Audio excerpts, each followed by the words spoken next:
Accattonaggio contro il racket è lo Stato a dover coordinare a livello nazionale interventi mirati contro le organizzazioni che stanno alle spalle dei mendicanti. No alle ordinanze creative, ha detto chiaro e tondo il ministro dell'Interno Angelino Alfano nell'incontro con i prefetti del Veneto, mettendo così un freno anche alle iniziative portate avanti dai capoluoghi della Patreve. Con i sindaci, per evitare che ci siano le ordinanze creative, occorre trovare una soluzione unica che sia valida sul piano nazionale e che metta insieme le polizie locali e le forze dell'ordine nazionali, che metta insieme lo Stato e le comunità locali per contrastare l'aspetto criminale del fenomeno, cioè quelle organizzazioni che stanno alla base, anzi stanno alle spalle dei mendicanti di professione. Per il sindaco di Treviso Giovanni Manildo nessuna ingerenza, anzi è soddisfatto delle risposte del ministro e dell'impegno preso ufficialmente dal governo rispetto a questa problematica. Quindi non è una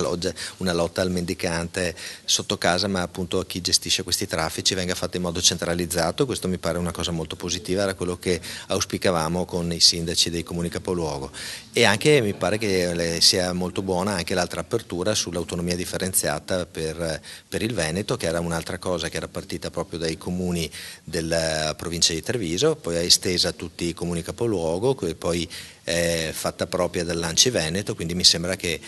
si vada nella direzione giusta.